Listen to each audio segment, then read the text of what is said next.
Ayan, welcome po ulit sa panibagong Frequent Asked Ola Questions with Miss A. At syempre, bagong video, bagong tanong na naman alin ang sasagutin ko para sa inyo. At ang katanungan po natin ngayon ay, paano ba malalaman kung legit o fake ang isang demand letter na ipinadala sa inyo ng inyong Ola? Unang-una po, ang demand letter ay isang opisyal na sulat na ipinapadala ng isang nagpapautang sa isang utang na hindi pa nababayaran. Layunin po nito na magbigay ng option sa pagbabayad ng kanilang utang o kaya naman kumplituhin yung mga natitira pang balance sa utang.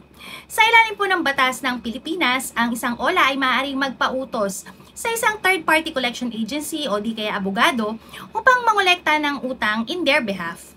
Sa ganitong kaso, ang demand letter ay maaaring ipinadadala ng third-party collection agency, ngunit dapat ito ay maging malinaw na nagpapahayag na sila ay nagtatrabaho as representative ng OLA mismo. Mahalaga rin po na ang demand letter ay mula sa third-party collection agency ay sumusunod sa mga alituntunin ng Fair Debt Collection Practices Act or FDCPA at iba pang mga batas na may kinalaman sa pangongolekta ng utang. Ito po ay dapat naglalaman ng mga tamang impormasyon at hindi dapat naglalaman ng anumang uri ng pananakot o panggigipit. Ang pagtukoy po kung ang isang demand letter ay legit or fake ay maaaring maging mahirap, ngunit may ilang mga paraan po upang matiyak na ito ay tunay at sumusunod sa batas ng Pilipinas. Ang legal po o physical appearance po ng isang demand letter ay dapat may format na sinusunod. Unang-una po dyan, header. Dapat yung demand letter po ay mayroong official na header na naglalaman ng impormasyon ng nagpapadala sa inyo ng demand letter. Tulad po ng pangalan ng kumpanya o individual o address, yan. Contact informations nila at iba pang mga mahalagang detalye. Pangalawa, petsa. Dapat mayroong petsa ang demand letter upang may pakita kung kailan ito ipinadala. Pangatlo, salutation. Dapat mayroong tamang pagbati o salutation sa simula ng demand letter. Pang-apat, body o yung mismong katawan ng demand letter.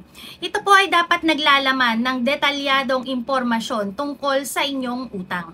Kabilang na po dyan ang halaga ng utang, petsa ng pagkakautang, at iba pang mahalagang detalye.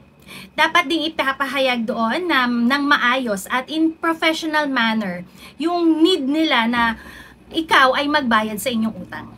Panglima po, statement of rights. Ang demand letter ay dapat naglalaman ng statement of rights ng nagpapadala ng demand letter. Kabilang dyan yung karapatan nila na magreklamo sa anumang hindi nyo tamang pag-uugali sa utang ninyo o pagtanggi ninyo sa pagbabayad. Panganin po, statement of action. Dapat meron din pong nakalagay doon sa demand letter yung mga actions na maaaring gawin nila kung hindi mababayaran ng utang.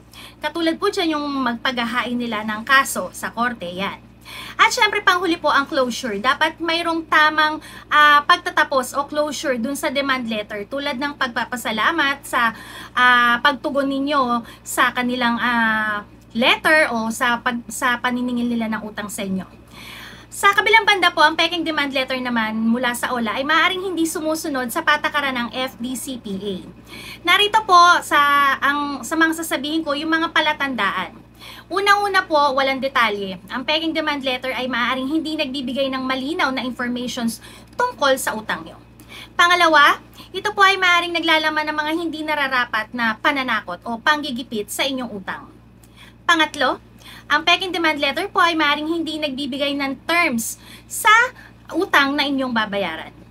Pang-apat, ang demand letter ay dapat ipinadadala sa pamamagitan ng rehistradong mail o sa personal na paghahatid upang maipakita na ito ay tunay na ipinadala at tinanggap ng taong dapat makatanggap nito.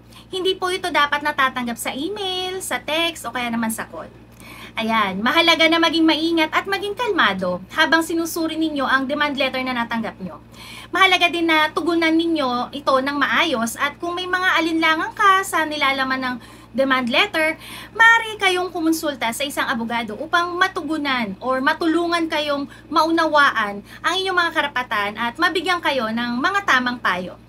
Sana po ay may panibagong kaalaman na naman akong naibahagi sa inyo na magagamit ninyo sa inyong pagharap sa inyong mga OLA.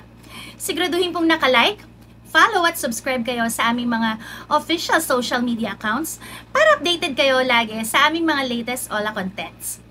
Maraming salamat po. Ako po ulit si Miss A para sa PhilFlag.